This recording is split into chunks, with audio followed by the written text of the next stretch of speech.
Hello again. We just got towards the end of chapter 2, so I'm just going to finish off the end of chapter 2 and then I'll read chapter 3 of Harry Potter. And this is where the letter about the hover charm being used outside of the school has arrived and upset everybody in the household. Harry looked up from the letter and gulped. "You didn't tell us you weren't allowed to use magic outside school," said Uncle Vernon, a mad gleam dancing in his eyes. "Forgot to mention it? Slipped your mind, I dare say." He was bearing down on Harry like a great bulldog, all his teeth bared. "Well, I've got news for you, boy. I'm locking you up. You're never going back to that school, never, and if you try and magic yourself out, they'll expel you." And laughing like a maniac, he dragged Harry back upstairs. Uncle Vernon was as bad as his word. The following morning he paid a man to fit bars on Harry's window. He himself fitted the cat flap in the bedroom door, so that small amounts of food could be pushed inside 3 times a day. They let Harry out to use the bathroom morning and evening, otherwise he was locked in his room around the clock. 3 days later the Dursleys were showing no sign of relenting, and Harry couldn't see any way out of his situation. He lay on his bed watching the sun sinking behind the bars on the window, and wondered miserably what was going to happen to him. What was the good of magicking himself out of his room if Hogwarts would expel him for doing it? Yet life at Privet Drive had reached an all-time low. Now the Dursleys knew they weren't going to wake up as fruit bats. He'd lost his only weapon. Dobby might have saved Harry from horrible happenings at Hogwarts, but the way things were going, he'd probably starve to death anyway. The cat flap rattled, and Aunt Petunia's hand appeared, pushing a bowl of tinned soup into the room. Harry, whose insides were aching with hunger, jumped off his bed and seized it. The soup was stone cold, but he drank half of it in one gulp. Then he crossed the room to Hedwig's cage and tipped the soggy vegetables at the bottom of the bowl into her empty food tray. She ruffled her feathers and gave him a look of deep disgust. "It's no good turning your beak up at it, that's all we've got," said Harry grimly. He put the empty bowl back on the floor next to the cat flap and lay back down on the bed, somehow even hungrier than he had been before the soup. Supposing he was alive in another 4 weeks still, what would happen if he didn't turn up at Hogwarts? Would someone be sent to see why he hadn't come back? Would they be able to make the Dursleys let him go? The room was growing dark. Exhausted, stomach rumbling and mind spinning over the same unanswerable questions, Harry fell into an uneasy sleep. He dreamt that he was on show in a zoo with a card reading "Underage Wizard" attached to his cage. People goggled through the bars at him as he lay, starving and weak, on a bed of straw. He saw Dobby's face in the crowd and shouted out, asking for help. But Dobby cried, "Harry Potty's safer there, sir," and vanished. Then the Dursleys appeared, and Dudley rattled the bars of the cage, laughing at him. "Stop it," muttered Harry, as the rattling pounded in his sore head. "Leave me alone. Cut it out. I'm trying to sleep." He opened his eyes. Moonlight was shining through the bars on the window, and someone was goggling through the bars at him. A freckled-faced, red-haired, long-nosed someone. Ron Weasley was outside Harry's window. Chapter 3. The Burrow. "Ron!" breathed Harry, creeping to the window and pushing it up so they could talk through the bars. "Ron, how did you... what the..." Harry's mouth fell open as the full impact of what he was seeing hit him. Ron was leaning out of the back window of an old turquoise car which was parked in mid-air. Grinning at Harry from the front seats were Fred and George, Ron's elder twin brothers. "All right, Harry?" "What's been going on?" said Ron. "Why haven't you been answering my letters? I've asked you to stay about 12 times. And then Dad came home and said you'd got an official warning for using magic in front of Muggles." It wasn't me. And how did he know?" "He works for the Ministry," said Ron. "You know we're not supposed to do spells outside school." "Bit rich coming from you," said Harry, staring at the floating car. "Oh, this doesn't count," said Ron. "We're only borrowing this. It's Dad's. We didn't enchant it. But doing magic in front of those Muggles you live with... I told you I didn't. But it'll take too long to explain now. Look, can you explain to them at Hogwarts that the Dursleys have locked me up and won't let me come back, and obviously I can't magic myself out because the Ministry will think that's the second spell I've done in 3 days. So, stop gibbering, said Ron. We've come to take you home with us. But you can't magic me out either. We don't need to, said Ron, jerking his head towards the front seats and grinning. You forget who I've got with me. Tie that round the bars, said Fred, throwing the end of a rope to Harry. If the Dursleys wake up, I'm dead, said Harry, as he tied the rope tightly around a bar and Fred revved up the car. Don't worry, said Fred, and stand back. Harry moved back into the shadows next to Hedwig, who seemed to have realised how important this was and kept still and silent. The car revved louder and louder, and suddenly, with a crunching noise, the bars were pulled clean out of the window as Fred drove straight up in the air. Harry ran back to the window to see the bars dangling a few feet above the ground. Panting, Ron hoisted them up into the car. Harry listened anxiously, but there was no sound from the Dursleys' bedroom.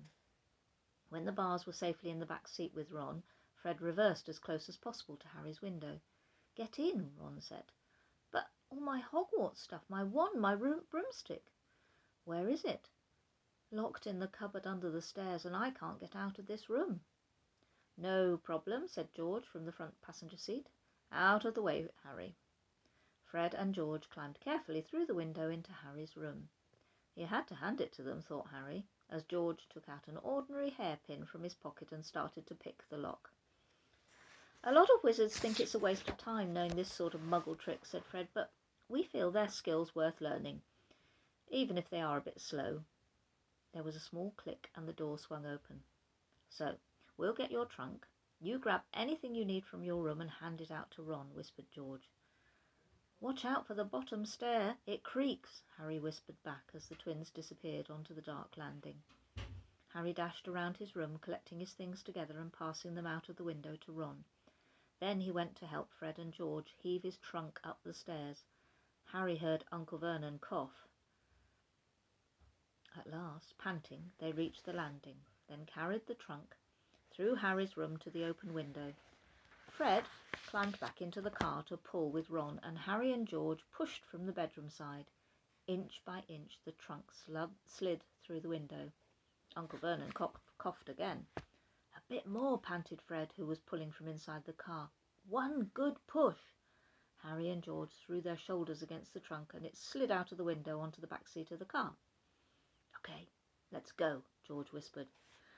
But as Harry climbed onto the windowsill, there came a sudden loud screech from behind him, followed immediately by the thunder of Uncle Vernon's voice.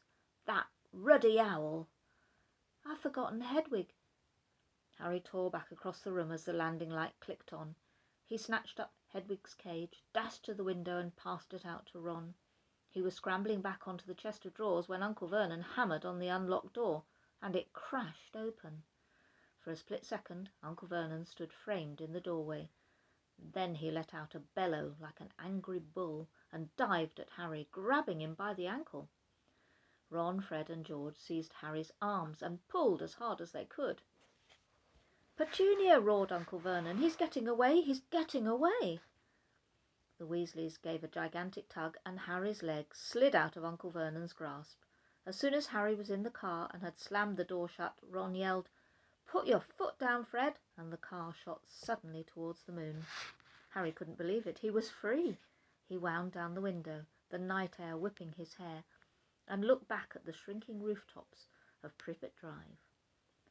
Uncle Vernon, Aunt Petunia and Dudley were all hanging dumbstruck out of Harry's window. See you next summer, Harry yelled. The Weasleys roared with laughter, and Harry settled back in his seat, grinning from ear to ear. Let Hedwig out, he told Ron. She can fly behind us. She hasn't had a chance to stretch her wings for ages. George handed the hairpin to Ron, and a moment later Hedwig had soared joyfully out of the window to glide alongside them like a ghost. So, what's the story, Harry? Said Ron impatiently. What's been happening? Harry told them all about Dobby, the warning he'd given Harry, and the fiasco of the violet pudding. There was a long, shocked silence when he had finished. Very fishy, said Fred finally. Definitely dodgy, agreed George. So he wouldn't even tell you who's supposed to be plotting all this stuff.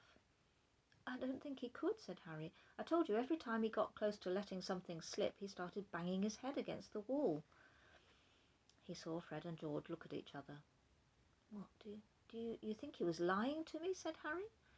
Well, said Fred, put it this way. House elves have got powerful magic of their own, but they can't usually use it without their master's permission. I reckon old Dobby was sent to stop you coming back to Hogwarts. Someone's idea of a joke. Can you think of anyone at school with a grudge against you? Yes, said Harry and Ron together instantly. Draco Malfoy, Harry explained. He hates me. Draco Malfoy, said George, turning round. Not Lucius Malfoy's son.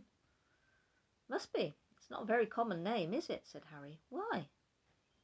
I've heard Dad talking about him, said George. He was a big supporter of you-know-who. And when you-know-who disappeared, said Fred, craning around to look at Harry, Lucius Malfoy came back saying he'd never meant any of it. Load of dung. Dad reckons he was right in the you-know-who's inner circle. Harry had heard these rumours about Malfoy's family before, and they didn't surprise him at all. Draco Malfoy made Dudley Dursley look like a kind, thoughtful and sensitive boy. I don't know whether the Malfoys own a house elf, said Harry. Well, whoever owns him will be an old wizarding family, and they'll be rich, said Fred. Yeah, Mum's always wishing we had a house elf to do the ironing, said George, but all we've got is a lousy old ghoul in the attic, and gnomes all over the garden. House elves come with big old manors and castles and places like that. You wouldn't catch one in our house. Harry was silent. Judging by the fact that Draco Malfoy usually had the best of everything, his family was rolling in wizard gold. He could just see Malfoy strutting around a large manor house, sending the family servant to stop Harry going back to Hogwarts, and sounding exactly like the sort of thing Malfoy would do. Had Harry been stupid to take Dobby seriously? I'm glad we came to get you anyway, said Ron. I was getting really worried when you didn't answer any of my letters. I thought it was Errol's fault at first. Who's Errol? Our owl. He's ancient. It wouldn't be the first time he'd collapsed on a delivery. So then I tried to borrow Hermes. Who? The owl Mum and Dad bought Percy when he was made a prefect, said Fred from the front. But Percy wouldn't lend him to me, said Ron. Said he needed him. Percy's been acting very oddly this summer, said George, frowning. And he has been sending a lot of letters and spending a load of time shut up in his room. I mean, there's only so many times you can polish a prefect badge. You're driving too far west, Fred, he added, pointing at a compass on the dashboard. Fred twiddled the steering wheel. So, does your dad know you've got the car? Said Harry, guessing the answer. No, said Ron. He had to work tonight. Hopefully we'll be able to get it back in the garage without Mum noticing we flew it. What does your dad do at the Ministry of Magic anyway? He works in the most boring department, said Ron. The Misuse of Muggle Artifacts Office. The what? It's all to do with bewitching things that are Muggle-made. You know, in case they end up back in a Muggle shop or a house.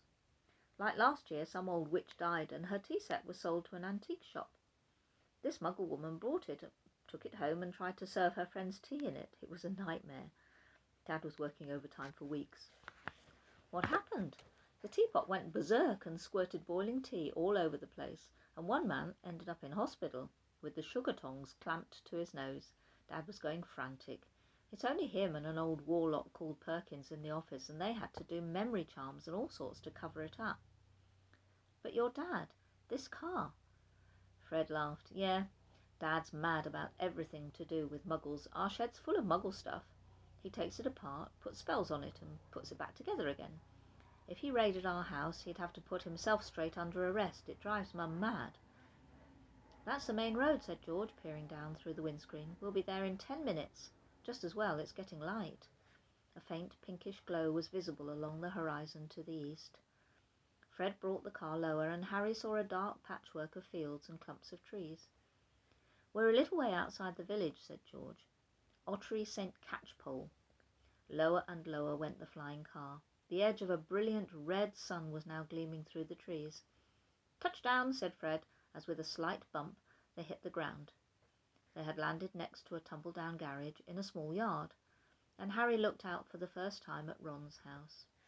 It looked as though it had been once a large stone pigsty, but extra rooms had been added here and there until it was several stories high and so crooked it looked as though it was held up by magic, which Harry reminded himself it probably was. 4 or 5 chimneys were perched on top of the red roof. A lopsided sign stuck in the ground near the entrance read, "The Burrow." Round the front door lay a jumble of Wellington boots and a very rusty cauldron. Several fat brown chickens were pecking their way round the yard. "It's not much," said Ron. "It's brilliant," said Harry happily, thinking of Privet Drive. They got out of the car. "Now we'll go upstairs really quietly," said Fred, "and wait for Mum to call us for breakfast. Then, Ron, you come bounding downstairs going, 'Mum, look who turned up in the night.' And she'll be all pleased to see Harry, and no one need ever know we flew the car." "Right," said Ron. "Come on, Harry. I sleep at the—" Ron had gone a nasty greenish colour, his eyes fixed on the house. The other 3 wheeled around. Mrs. Weasley was marching across the yard, scattering chickens, and for a short, plump, kind-faced woman, it was remarkable how much she looked like a sabre-toothed tiger. "Ah," said Fred. "Oh dear," said George. Mrs. Weasley came to a halt in front of them, her hands on her hips, staring from one guilty face to the next. She was wearing a flowered apron with a wand sticking out of the pocket. "So," she said. "Morning, Mum," said George, in what he clearly thought was a jaunty, winning voice. "Have you any idea how worried I've been?" said Mrs. Weasley in a deadly whisper. "Sorry, Mum, but see, we had to." All 3 of Mrs. Weasley's sons were taller than she was, but they cowered as her rage broke over them. "Bed's empty, no note, car gone, could have crashed, out of my mind with worry. Did you care? Never. As long as I've lived, you wait until your father gets home. We'll never have had trouble like this from Bill or Charlie or Percy." "Perfect Percy," muttered Fred. "You could do with taking a leaf out of Percy's book," yelled Mrs. Weasley, prodding a finger in Fred's chest.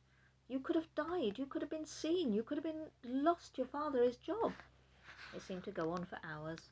Mrs. Weasley had shouted herself hoarse before she turned on Harry, who backed away. "I'm very pleased to see you, Harry dear," she said.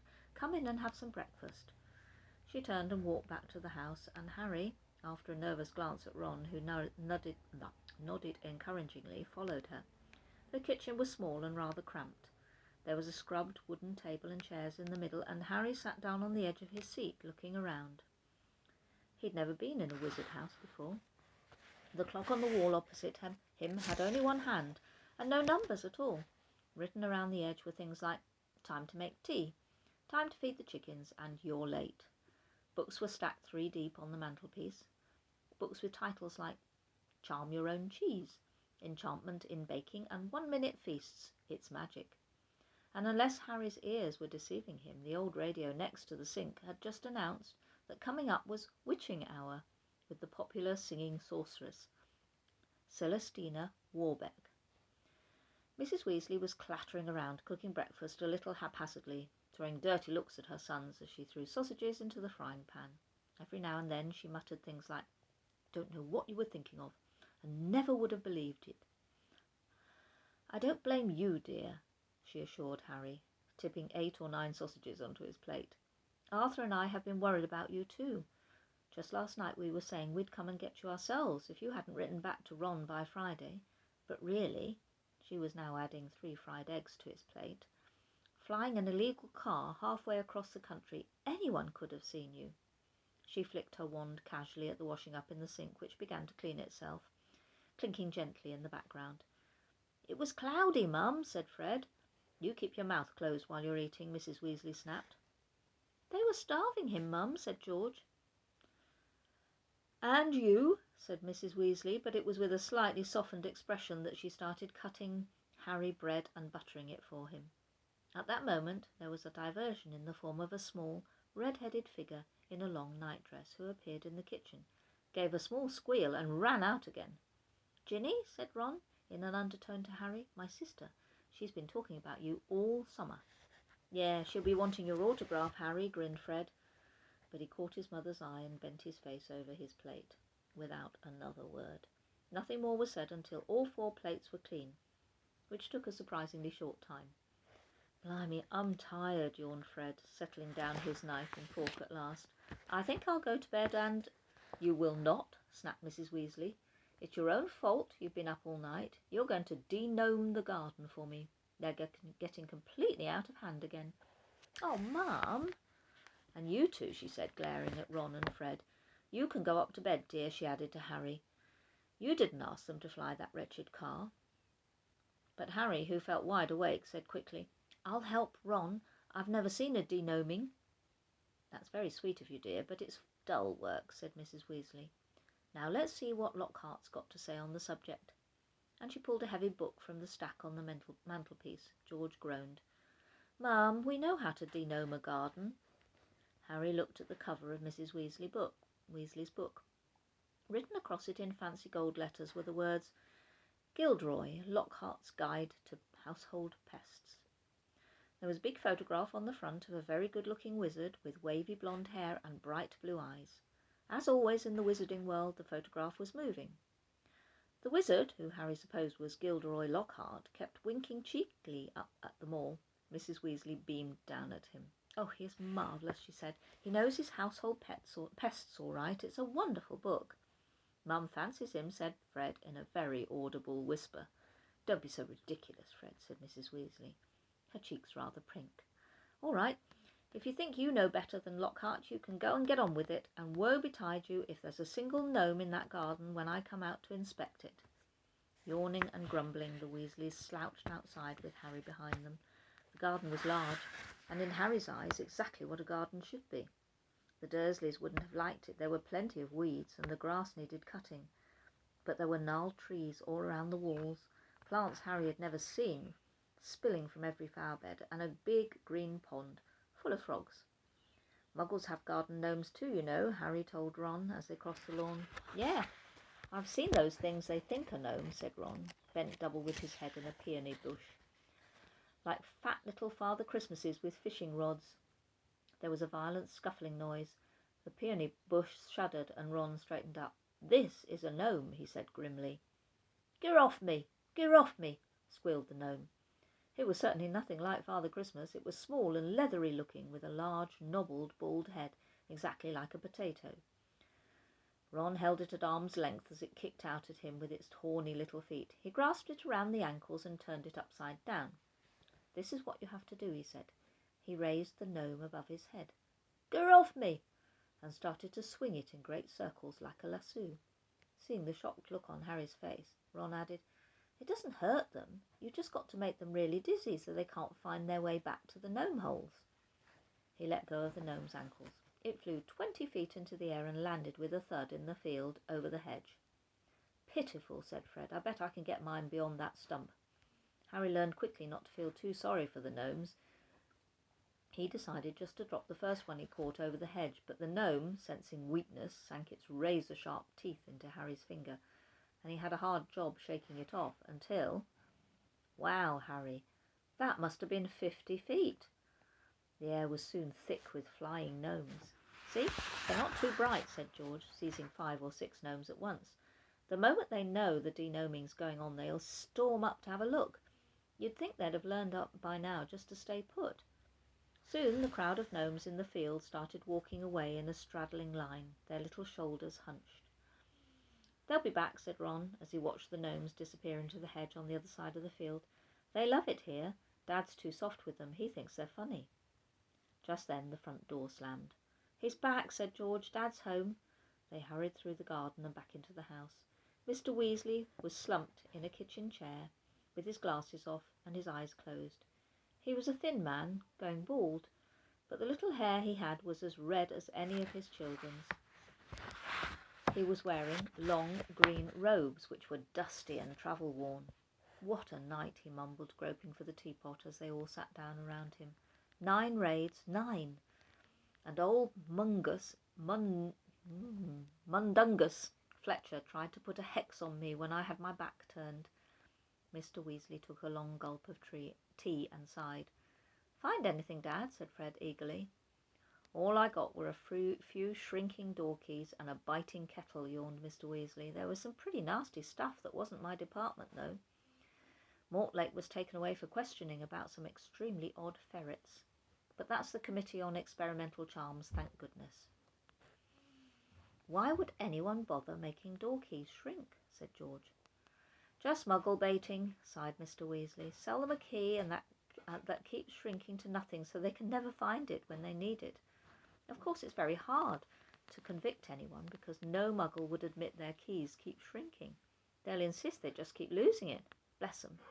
They'll go to any lengths to ignore magic, even if it's staring them in the face. But the things our lot have taken to enchanting you wouldn't believe. Like cars, for instance? Mrs. Weasley had appeared, holding the long poker like a sword. Mr. Weasley's eyes jerked open. He stared guiltily at his wife. Cars, Molly dear? Yes, Arthur, cars, said Mrs. Weasley, her eyes flashing. Imagine a wizard buying a rusty old car and telling his wife all he wanted to do with it was to take it apart to see how it worked, while really he was enchanting it to make it fly. Mr. Weasley blinked. Well, dear, I think you'll find that he would be quite within the law to do that, even if he maybe would have done better to tell his wife the truth. There's a loophole in the law, you'll find. As long as he wasn't intending to fly the car, the fact that the car could fly wouldn't... Arthur Weasley You made sure there was a loophole when you wrote that law, shouted Mrs. Weasley, just so you could carry on tinkering with all that muggle rubbish in your shed. And for your information, Harry arrived this morning in the car you weren't intending to fly. Harry? Said Mr. Weasley blankly. Harry who? He looked around, saw Harry and jumped. Good Lord, is it Harry Potter? Very pleased to meet you. Ron's told us so much about... Your sons flew that car to Harry's house and back last night, shouted Mrs. Weasley. What have you got to say about that, eh? And I'm going to stop there because I'm running out of time and we'll carry on a bit later on another time. Bye for now.